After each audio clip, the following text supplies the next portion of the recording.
Jag vill göra någonting åt min ensamhet. Men ibland känns det som att man bara får snö i ansiktet. Och då gäller det bara att fortsätta. Så nu ska jag berätta om hur vi kan få djupa vänskaper. För jag har kompisar, men ändå så känner jag mig ensam. Men det finns ett sätt att fixa det här. Det är att genom att skapa djupa vänskaper. Och om du gör det här kommer det förändra på hur du ser på dina vänner. Och för att göra det så måste vi bli bra på att prata om hur vi mår. Jag tycker det är svårt att prata inför mina killkompisar. För jag vill inte vara en börda för dem. Det här är tredje steget i min metod LIV för att få djupare vänskaper och ett rikare liv. I det här avsnittet ska jag avslöja en känsla inför 2 killar. Men de utmanar mig. De vill att jag ska vara med i en podd och vara sårbar. Och det är det läskigaste jag vet.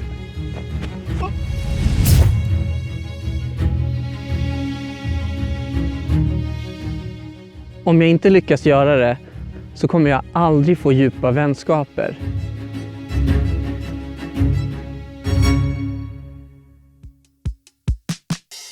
Tja, hej, salam. Det är jag som är Tan the Man. Jag är igång här och spelar. Ja, då har den börjat spela in. Alla då, här då. Vadå? Ska vi ner dit? Ja. Okej då. Hallå granne, hur är läget? Är det bra eller? Det är bra, hur mår du? För dig som är ny på kanalen kan jag berätta för dig att jag är journalist och har 10 års erfarenhet som skribent och 7 års erfarenhet som podcastproducent. Det betyder att jag har träffat och intervjuat hundratals människor om livet, samhället och relationer. Jag vill förstå hur vi kan bota ensamheten i Sverige. Mitt namn är Barakat Gabrahariat, även känd som Bino. Det här är Barakat. Jag är en antirasistisk utbildare, föreläsare och författare och statsvetare. Och så vidare och så vidare. Och det här är Vandad. Vandad Asadi, psykolog i grunden, driver en nationell organisation som heter Löparakademin som arbetar för jämlik hälsa och inkluderingsfrågor. Tillsammans har de en podd. Podden Inga ord för känslor. Tack för hjälpen. Med mig Bino Gabrahariat och dig Vandad Asadi. Shit, vi börjar få grepp på det här nu alltså. Ja, Ja. De har varit vänner i 20 år. Men det var inte förrän de båda gick igenom en varsin kris och de började prata om sina känslor på riktigt med varandra som deras vänskap började bli djup. Och jag vet vid något tillfälle då jag verkligen kände mig ledsen. Och då jag textade till dig. Jag är ledsen nu. Kan du komma? Precis. Typ så här. Så det enda jag fick signal, jag hade precis kommit från duschen, det var så här: jag är ledsen, jag behöver dig. Det var det enda jag hörde. Och jag bara skrev direkt så här: jag är på väg. Det är just därför jag också vill träffa dem och lära mig om hur man får djupa vänskaper. Det här är alltså tredje steget i min metod LIV om hur du får djupare vänskaper och ett rikare liv. Och det här steget, det heter vårda vänskapen. Det gör vi genom att träna på att prata om våra känslor och lyssna på varandra. Så vi brukar komma ner hit och köra några pass, speciellt innan vi spelar in podden. Så passar vi på att få lite energi. Det har hänt 2 gånger. Exakt. Så det som vi ska göra idag, det är att vi ska träna. Men inte bara styrketräning, utan vi ska träna på hur man pratar om sina känslor med sina vänner. We need friends. We need good friends. Like that. Så här, chocken jag hade, du bara... Ni kommer ihåg i förra avsnittet att jag lovade att jag ska börja ta initiativ med mina vänner och hitta på saker. Så med den här bodybuilder-kroppen så ska jag in i gymmet och träna på att prata om mina känslor. Och jag kör väldigt sällan styrketräning. Är det tredje sättet eller andra? Jag kommer inte ihåg. Så jag kör bara med stången. Och det är inget att skämmas för. Kom igen, visa dem. Tan the man. Tan the man. Eller? Nej, det är inget att skämmas för. Ja. Får jag berätta en sak som jag är lite orolig över idag? Men det är faktiskt en sak som jag skäms för. Jag har nagellack. Jag har varit på en salong, fixat naglarna. Tanvir fick till slut faktiskt sin första manikyr. Det är fett fly. Ser skitsnyggt ut, bror. Och det känns jättekonstigt för att jag är kille. Vad tänker ni kring en sån sak liksom? Alltså jag vill bara passa på att validera din upplevelse. Att du går runt och oroar dig för att känna skam eller att bli dömd av andra män. Det är en fullkomligt valid känsla. Det Barakat gör kallas validering. Han bekräftar att jag får ha min känsla, vilket i det här fallet är en rädsla och skam. Jag noterade det och jag tror att mitt gamla jag hade haft någon slags negativ konnotation kopplat till det. Men jag hade inte sagt någonting. Så att jag fattar att det är fel sak att säga. Exakt. När Barakat säger att det är okej för mig att ha de känslorna så blir jag lugnare. Det får mig att känna mig sedd och hörd. Så det som hände blev lite att jag uttrycker en sårbarhet som jag har. Ja. Och du validerar mig genom att säga att den känslan som jag har det är okej. Jag tänkte att det var viktigt att få säga det. Ja. Psykologen sitter och tänker så här, det var gagga de här två. Nej, jag tycker det är skitfint. Och skam är en sån känsla som påverkar oss väldigt mycket. Och shit, jag är fortfarande fett ansvarig. Nej, men jag hör det. Men jag ska också passa på att säga att det är också modigt av dig att kunna prata om känslan. Ja. Alltså att säga liksom, jag var orolig för att bli bedömd. Och det här med validering, det är ett väldigt bra verktyg när du ska lyssna på dina vänner och hantera andra människors känslor. Men vi kanske också ska säga någonting om vad du inte ska göra när du inte mår bra. Det är ju bra ju att kunna stanna kvar i känslor. Det jag har gjort är ju att jag har sprungit ifrån dem. Jag har flytt dem, inte velat vara kvar i dem. Och sen har jag använt olika copingstrategier då. Som att lyssna på musik, lyssna på podd hela tiden. För att undvika att känna. Ja. På det stora hela har det ju varit jättedåligt. Det har påverkat mina relationer negativt. Så undvik inte känslorna. Fly inte från dem. Okej, vad händer när man undviker känslor? Tänk dig att du som människa är en behållare. Om du har starka känslor så fylls den här behållaren ganska snabbt. Nu fattar jag mycket mer vad som händer. Om du tycker att någonting är läskigt eller du är rädd för någonting så finns det stor risk att du liksom ägnar ett undvikande beteenden. Så du liksom orienterar dig bort från det som du tänker kommer skapa smärta. Och det är inget fel att ha känslor. Men om man inte bearbetar dem så kan de påverka hur vi beter oss. Ibland på ett dåligt sätt. Så om inte du gör någonting åt det så kan känslorna svämma över.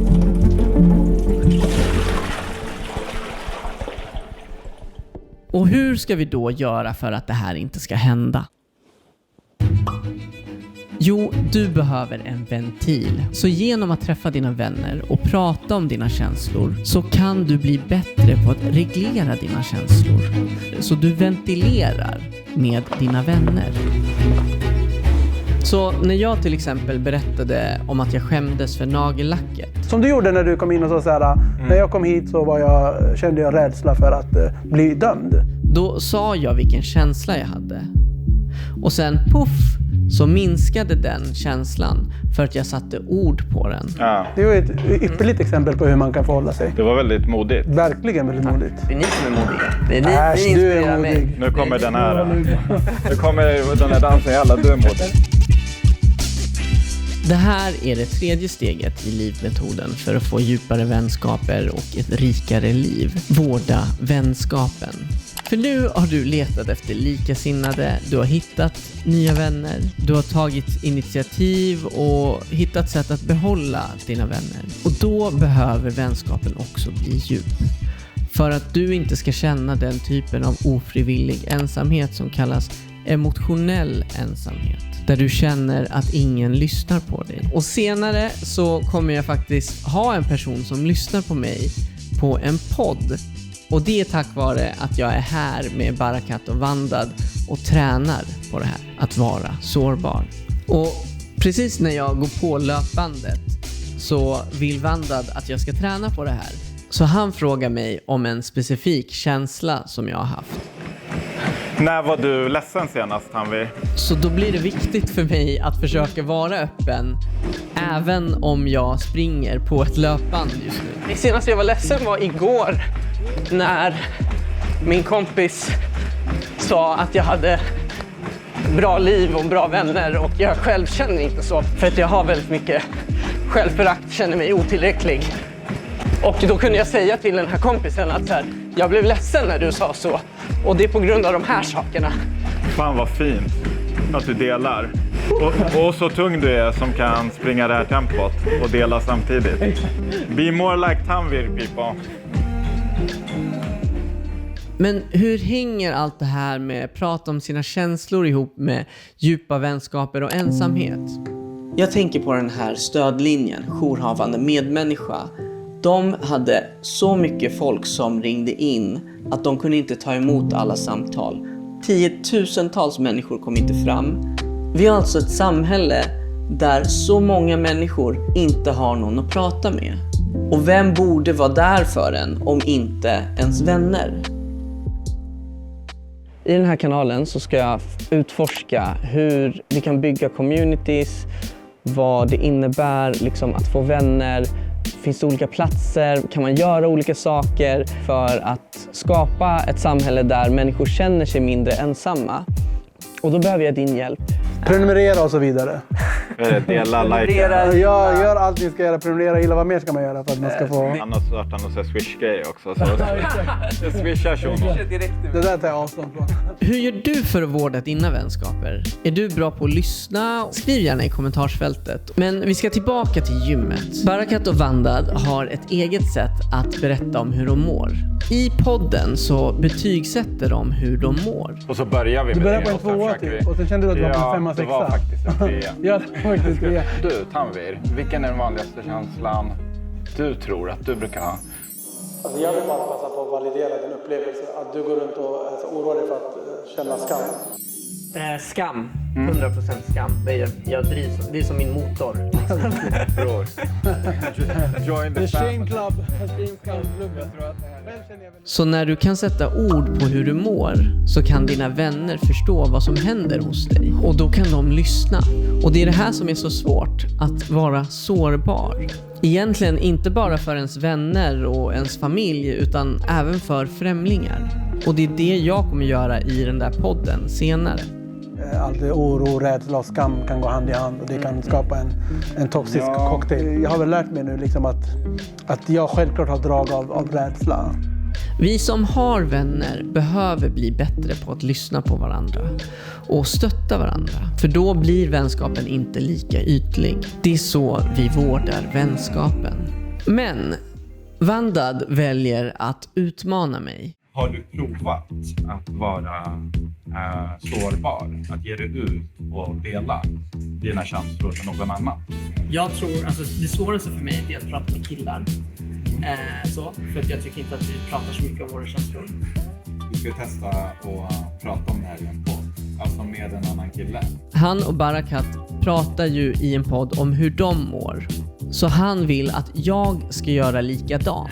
Då måste jag hitta en podd. Så jag behöver hitta en sån podd. Där det är ett par killar eller en kille som är programledare och som jag kan dela mina känslor med. Har du en idé om vad det skulle kunna vara? Du behöver inte berätta för mig. Nej. Men du kommer behöva göra det på podden. Okej. Du pratar som en psykolog. Och du är min patient. Ja. Okej, jag har gått in på philipandfredrik.com och skrivit ett meddelande här. Tjena Ninni, det här är din gamla kollega Tanvir. Jag tänkte på att du är ju producent för Värvet. Ja, det är Timmy. Tjena Timmy, det här är Tanvir. Jag jobbade som poddproducent en gång i tiden. Hoppas du minns mig. Just det. Jag undrar om jag kan få vara med i ett avsnitt med Kristoffer. Alltså jag ska typ prata om mina känslor liksom. Du jobbar med en podd med Alex och Sigge. Och så tänkte jag kolla om jag kan få vara med där. Okej, jag fick ett svar från Ninni. Hej Tanvir, vad kul att höra från dig. Ja, alltså vi har ju, jag jobbar på Podme, vi har ju en spin-off med Alex och Sigge kan man säga, som heter Mardrömsgästen. Okej, jag hoppades att de skulle svara att kom gärna på vår podd, men jag får inget svar. Så jag får stryka dem helt enkelt. Men där kan man liksom inte bara höra av sig och vara med. Det är ett väldigt speciellt koncept de har. Ja, var med i Värvet. Okej, men... Men det blev liksom inte riktigt aktuellt då att ta in dig. Tyvärr så bokar vi ju faktiskt bara in kändisar. Alltså de vet ju inte vem du är. Så du får komma upp lite likes innan vi bokar dig. Men jag skojar. Ha det så bra. Okej, men jag fattar. Tack för att du svarade i alla fall. Ja, såklart. Det är bara att ringa när du vill.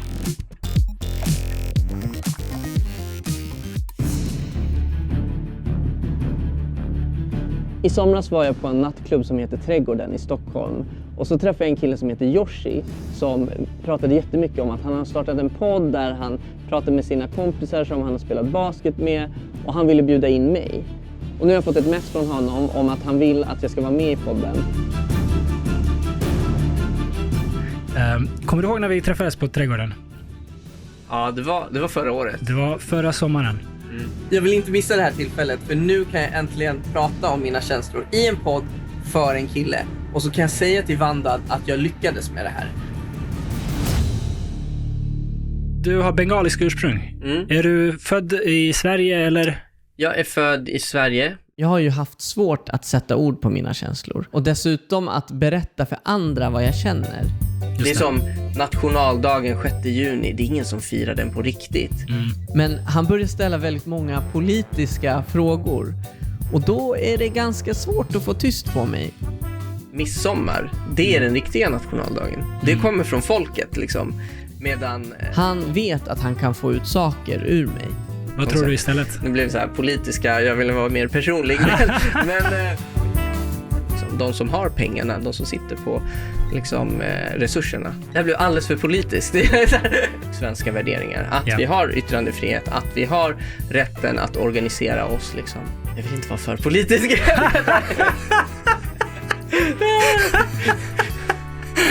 Ja, det är bra. Det är bra. Hej och välkommen till podden. Och så här håller det på i 45 minuter i den här podden. Så jag får inte säga det jag vill säga egentligen. Det är ju det som är tanken med demokrati. Exakt. Men nu vill jag lämna det politiska samtalet och gå till det mer personliga. Ja, låt oss. Syftet var ju att jag skulle vara sårbar och dela någonting som jag inte gjort innan. På en väldigt personlig nivå. Och jag tycker det är viktigt att kunna vara sårbar och öppen med det man känner. Det har varit så mycket, du vet, när jag gått igenom separationen att så här, jag bara, men vem är jag då? Vem är jag som singel för det första liksom? Och vem är jag när jag är i nästa relation liksom? Så ensamheten är någonting som jag inte valt. Och det är väldigt mycket från sociala medier. Folk har roligt, de är ute och festar, de gör det här och det här. Och jag sitter här själv. Det är som att jag blir rädd för att vara själv och vara ensam. Och göra saker utan andra människor, utan att stimuleras, utan liksom, du vet, musik, poddar, film, tv, scrolla mobil liksom. Bara jag och mina tankar. Det är jätteläskigt. Det jag märker med Yoshi är att när jag väl börjar berätta vad jag känner innerst inne, så börjar han också öppna upp sig. Men när jag väl tog mig ur ett sånt förhållande som jag visste att jag inte borde varit i, och sen bestämde mig för att fan, du måste bli bekväm med dig själv, så gick det ganska fort. Det var bara några helger i rad som jag bestämde mig för att stanna hemma och läsa en bok snarare än gå ut. Jag gick igenom en depression mellan typ 23 och 25 och hade idén att så länge det är i mitt eget huvud så är det inte på riktigt. Så jag höll tyst om det, och då blev det bara jobbigare för det var min egen börda att bära. Och det är ju det här som händer när vi tar det där steget med en annan människa och öppnar upp oss. Då skapar vi plats för den andra personen att göra samma sak. Det blir plötsligt okej att ha och visa sina känslor. Så nu blir vårt samtal mycket djupare. Och sen, jag känner mig dålig på att ta initiativ. Alltså jag är dålig på att höra av mig till folk och bara säga, hej, vi borde hänga, vi borde göra det här, vi borde hitta på det här. Varför? Alltså deep talk är att så här, jag känner inte att jag förtjänar kärlek liksom. Så det är en sån här grej som varit djupt. Jag har ett självförakt, bla bla bla. Men det är något, bla bla, jag ska inte nedvärdera, och det är någonting jag jobbar med liksom, med mig själv. Enligt Barakat och Vandad så är det här med att prata om känslor något du kan träna på. Vi har ju tränat på det de senaste 6 månaderna. Jo, jag tänker att det vi framförallt gör, det är att vi tränar med varandra. Det som jag tycker är viktigast, det är att vi faktiskt validerar varandras känslor. Och det har jag ju lärt mig, både dels genom att prata med dig men också i min terapi. Att man ibland kan hjälpa sina vänner, eller partner, eller familjemedlemmar och säga så här, kan det vara rädsla? Kan det vara ilska? Alltså när man delar med sig av sina problem till någon, så skapar man de här djupare banden och man ger den personen någonting, ett förtroende. Och sen kan den personen i sin tur komma till en själv när den har någonting den tänker på. Hej! Och nu ringer jag till Vandad och berättar. Men hur blev det för dig, Tanvir, när du öppnade upp? Jag tycker nu att jag har lärt mig det här. Att så här, man kan tycka att det är läskigt att dela, men att man borde göra det ändå. Och det fanns en sak som du sa. Modig är ju på något vis att vara rädd. Absolut. Och att göra det ändå. Ja, exakt. Wow. Men Shit, han bara, nu känner jag skam. Han håller på att skämmer ut mig. Kände du så? Jag var rädd för att dela med mig och öppna upp mig, men jag gjorde det ändå. Och efter det här så nu känner jag mig modig som gjorde det. Fan vad glad jag blir för dig. Jag tror det här är bara början. Alltså, det är genom att öppna upp sig så här så kan man göra sina vänskaper djupare. Är det så du känner med din och Barakats vänskap? Vi var väldigt nära innan, men det har byggts på flera lager på vår relation. För mig har ju livet blivit väldigt mycket rikare av det. Och jag hoppas att du känner så, Tanvir. Nu vill jag ut i världen och liksom lära mig mer om det här. Liksom. Om communities, om hur människor kan hitta folk som är likasinnade, hitta på saker tillsammans och liksom vara ärliga om hur man mår och hur samhället är och fungerar. För att det hänger, liksom, allting hänger ihop, eller hur? I den här kanalen så kommer jag att åka till New York. Jag kommer åka till Palestina på Västbanken.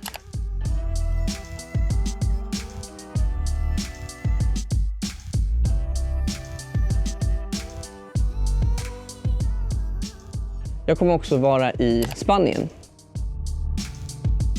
Och genom att prata om de här sakerna så kan vi motverka inte bara vår egen ensamhet, men också den som finns i samhället.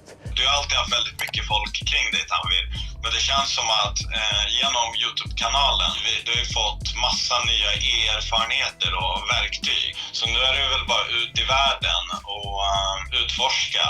Jag vill att vi ska börja prata om det här innan vi blir de här ensamma äldre som många pratar om. För de har också stora utmaningar. Men innan det händer så måste vi få igång ett samtal om ensamhet i Sverige. Vi behöver bli bättre på att bygga communities, hitta på saker och prata om våra känslor. Vi kan alla träna oss på att bli sårbara och lyssna på varandra. Och ju bättre du och dina vänner är på att lyssna och ta hand om varandras känslor, desto djupare blir era vänskaper. Och ni blir mindre emotionellt ensamma. Och det är det tredje steget för att bota ensamheten.